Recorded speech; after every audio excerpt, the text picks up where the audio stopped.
Hi welcome back to our channel Hasini Rachapudi. ఈరోజు మనం బెండకాయ కర్రీ ఎలా తయారు చేయాలో చూద్దాం. వాటికి కావాల్సిన పదార్థాలు ఏదో చూద్దాం. ఇదిగోండి, బెండకాయ కర్రీకి ముందుగా బెండకాయలను తరుపుకుందాం. నేను 1/2 కిలోకి ఎక్కువనే ఉన్నాయండి ఇవి బెండకాయలు తీసుకున్నాను. దీనికి ఒక లావు సైజు ఆనియన్ తీసుకున్నాను, 2 టమాటాలను తీసుకున్నాను. ముందుగా ఈ బెండకాయలను తరుగుదాము. బెండకాయలు తరిగి పెట్టుకొని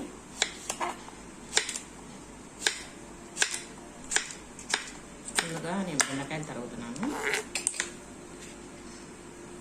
ఇవి లేత ఉన్నాయండి బెండకాయలు. బెండకాయ కర్రీ చపాతీ చేస్తున్నాను ఇప్పుడు నైట్.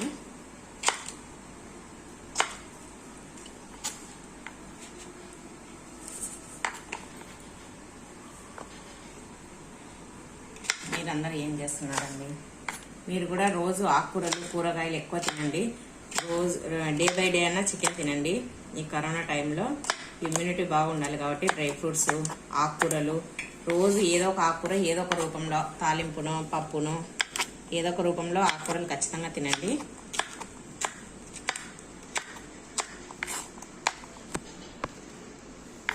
అన్ని బెండకాయలు తరిగి పెట్టుకున్నాము.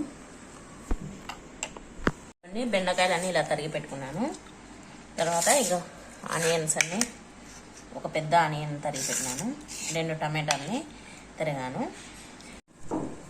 ఇదిగోండి, బెండకాయ ఫ్రైకి ముందుగా పెన్నం పెట్టుకోవాలి. పెన్నం పెట్టుకొని నేను ఈ పెన్నం కాగిన తర్వాత బెండకాయలు వేసి వేయించుతాను. మామూలుగా అయితే కొంతమంది బెండకాయలు వేయించరు, అట్నే డైరెక్ట్గా చేసేస్తారు. మా ఇంట్లో మా పిల్లలు జిగట ఉంటే తినరు, అందుకోసమని ఫస్ట్ బెండకాయని కొంచెం ఆ జిగట పొయ్యేంత వరకు ఇట్లా పెన్నం మీద వేయించుతాను. తర్వాత కర్రీ చేస్తాను. మామూలుగా పులుసుకైతే కనుక బెండకాయలు వేయించకుండా అట్నే చేస్తాను డైరెక్ట్గా. మళ్ళీ ఒకరోజు బెండకాయ పులుసు చేసి చూపిస్తా, మరి ఒకరోజు బెండకాయ ఫ్రై కూడా చేసి చూపిస్తా. ఇప్పుడైతే బెండకాయ కర్రీ చేసుకుందాం. ఇది చపాతీలోకి. ఇదిగోండి, పెన్నం వేడెక్కుతుంది. ఇప్పుడు ఈ బెండకాయని ఈ పెన్నం పైన వేస్తున్నాం.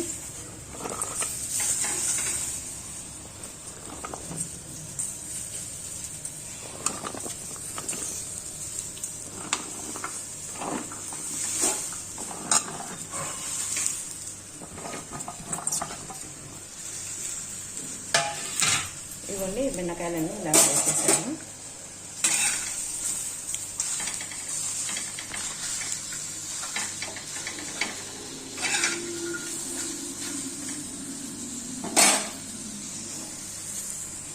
ఇది జిగట అంతా పోవాలండి. ఇది జిగట పోయేంత వరకు పెన్నం పైన వేస్తాను.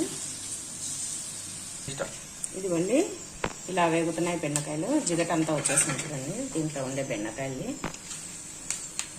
ఇది కొద్దిసేపు వేగితే సరిపోతుంది, ఈ జిగట పోతుంది. ఇది వేగేలోపు పక్కన తాలింపు వేసేస్తాను దీనికి, బెండకాయ కర్రీకి.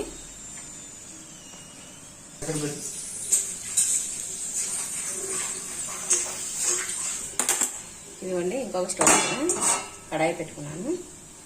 కడాయి హీట్ ఎక్కాలి. ఇవన్నీ బెండకాయలు కూడా వేగిపోతున్నాయి. ఇంట్లోకి తాలింపు కావాల్సింది.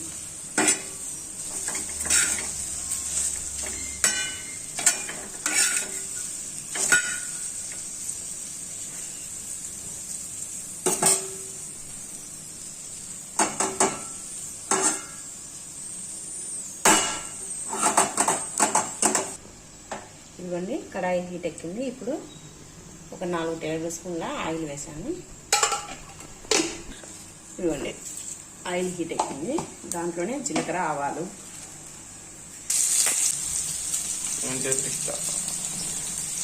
ఉప్పు వేసాను, వేయించుకున్నాను.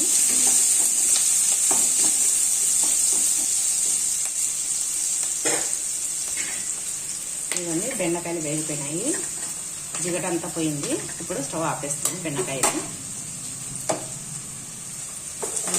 ఇది తాలింపు వేగుతుంది. తాలింపు వేగాక బెండకాయని దీంట్లోకి వేసేస్తున్నాం.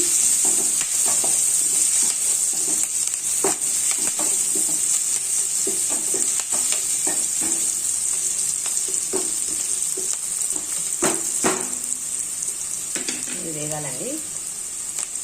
ఇవన్నీ వేగిపోయిన బెండకాయని ప్లేట్లోకి తీసుకున్నాను.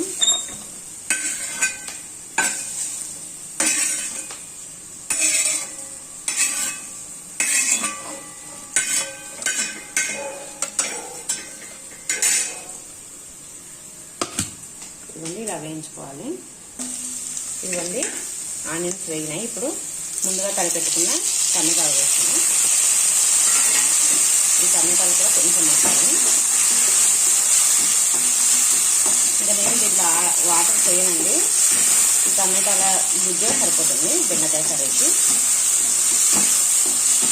ఇది చపాతీలోకి బాగుంటుంది, అన్నంలోకి కూడా సైడ్ డిష్గా బాగుంటుంది. ఇవన్నీ టమాటాలు మగ్గుతున్నాయి. ఇలా టమాటా కొంచెం మగ్గాక దీంట్లో సరిపడినంత ఉప్పు, కారం, పసుపు వేసుకున్నాము. ఇవన్నీ 1 టేబుల్ స్పూన్ పసుపు, 1 టేబుల్ స్పూన్ ఉప్పు. ఇన్నాక తాలింపులో కొంచెం వేసాం కదండి, ఉల్లిగడ్డలు వేయాలని, అందుకోసమని కొంచెం చూసి వేసుకోండి.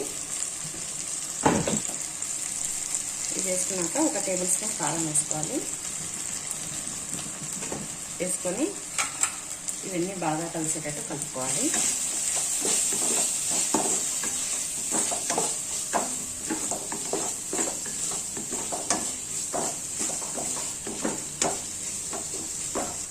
ఇదిగోండి దీంట్లోనే 1 టేబుల్ స్పూన్ ధనియాల పొడి వేసుకోవాలి.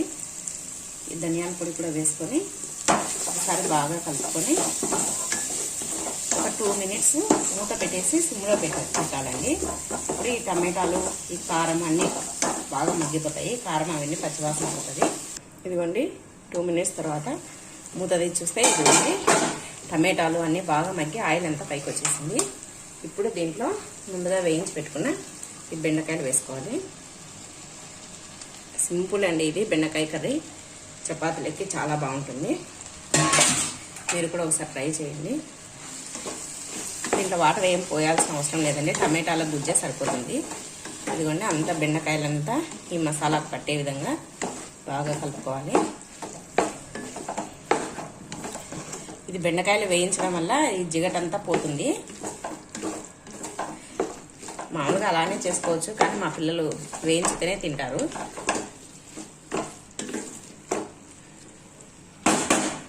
ఇదిగోండి ఇది ఒక 5 మినిట్స్ మూత పెట్టేసి సిమ్లో పెట్టేసేసేయాలి.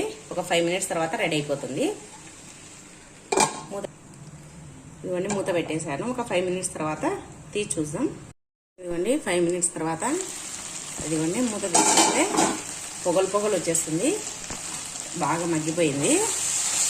ఇప్పుడు దీంట్లో కొద్దిగా కొత్తిమీర చల్లుకొని కలిపేసుకున్నాము. ఇదిగోండి బెండకాయ కర్రీ రెడీ అయిపోయింది. ఇది ఒక సర్వింగ్ ప్లేట్లోకి తీసుకున్నాము.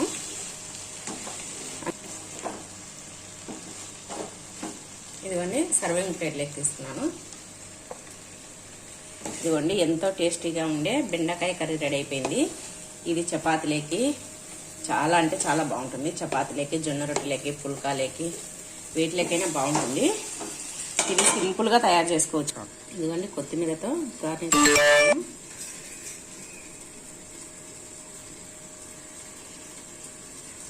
ఇదిగోండి బెండకాయ కర్రీ రెడీ అయిపోయింది. చూడండి, చూస్తేనే తినాలనిపిస్తుంది, అంత టేస్టీగా ఉంటుంది. నేను చేసే వంటలు మీకు నచ్చినట్టయితే ప్లీజ్ లైక్ చేయండి, షేర్ చేయండి, సబ్స్క్రైబ్ చేయండి. పక్కనే ఉన్న బెల్ ఐకాన్ క్లిక్ చేయడం మాత్రం మర్చిపోవద్దండి.